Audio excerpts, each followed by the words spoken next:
Okay. Sa mga nagdaang araw, may mga panahon na nararanasan natin ang mga pagbaha sa ating mga lugar. Numero uno sanhi nito ay ang pagbara ng mga basura sa mga kanal gaya ng plastic.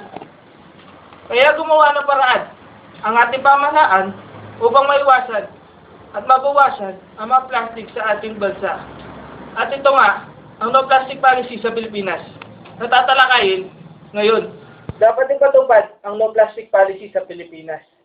Dahil dito, matutulungan natin ang ating kalikasan dahil kapag ito'y napatupad, mababawasan ang mga plastic na itinatapos sa mga tambakan ng basura.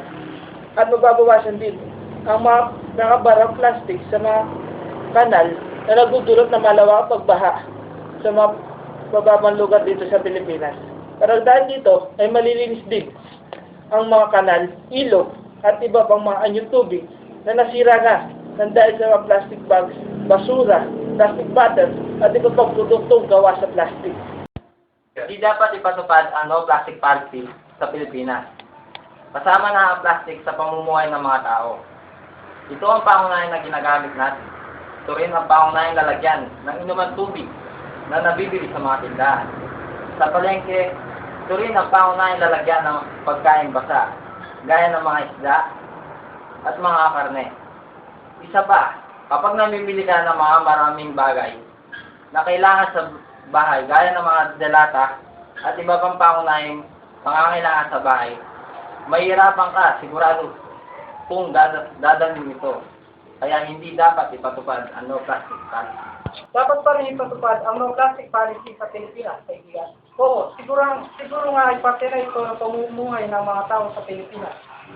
Mayroon naman ibang maaaring gamitin upang hindi na tayo gumamit pa ng mga plastic. Halimbawa ng mga ito ang kahon. Magagamit sa mga maraming kailangan bilhin. Isa pa ang paggamit ng jug o thermos para hindi na tayo bumili ng mga inumin sa tindahan sa plastic. Ang lalagyan maaari din gamitin ang bayo sa pangpalengke ng mga pagkain basa. Pwede rin gamitin ang mga paper bag sa pamimili sa mga mall at sa ibang pamilihang ng damit. Bayong? Gusto pa ba ang bayong sa mga panahon nito? Kaya nga ginawa ang plastic para pamalis sa bayong. Kung mamamalengke ka, edi dadalhin mo pa ang bayong sa pagpunta sa palengke. Isa pa, paano kung nakalimutan mo ang bayong? Edi obligado kang balikan ito at aksayin. Aksaya sa iyong pumasaya. Isa pa, sayang ang oras at pagbalik para kunin yun. Malaki ang pakinabang ng plastic, kaya hindi dapat ito tanggalin. Hindi dapat ipatupad ang No Plastic Policy sa Pilipinas, lalo lang lalaki ang gastos ng mga tao. Lalaki ang gastos. Paano lalaki ang gastos ng mga tao?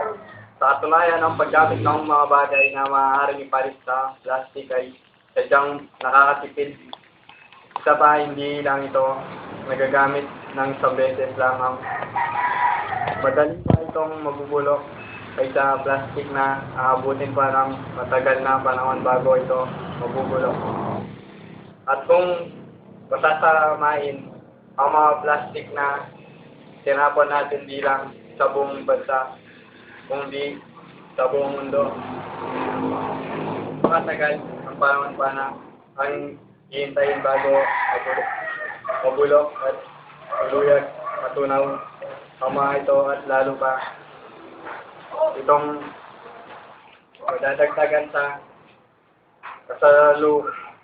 kasaluyan at sa harap.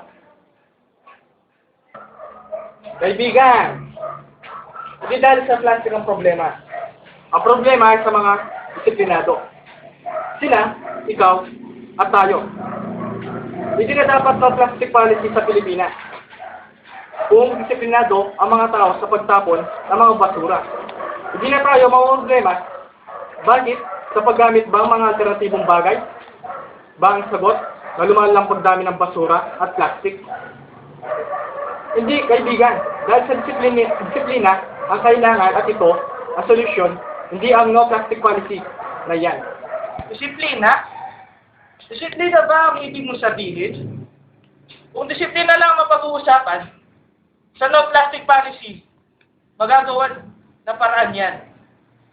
Dahil sa disiplina sinasabi mo, kapag dinala nila ang mga bayong, yun na mismo ang disiplina. Madidisiplina ang mga Pilipino at ibang mga tao upang magdala ng sarili nilang lalagyan sa pamimili at iba pang mga bagay na kailangan para hindi na gumamit ng plastic o bumili pa ng plastic ang ibang tao o mga nagbebenta ng mga material dito sa ating mga bansa. At lalo-lalo pa sa mga palengke, kung gagamit tayo ng bayong o kaya ng basket, hindi na kailangan palit. Kung gagamit tayo ng bayong at basket, hindi na kailangan bumili ng plastic ang mga nagbebenta na produkto, material, dahil meron na tayo sarili lalagyan at hindi na madadagdagan ang mga plastic na ating ginagamit at kinukusumo araw-araw.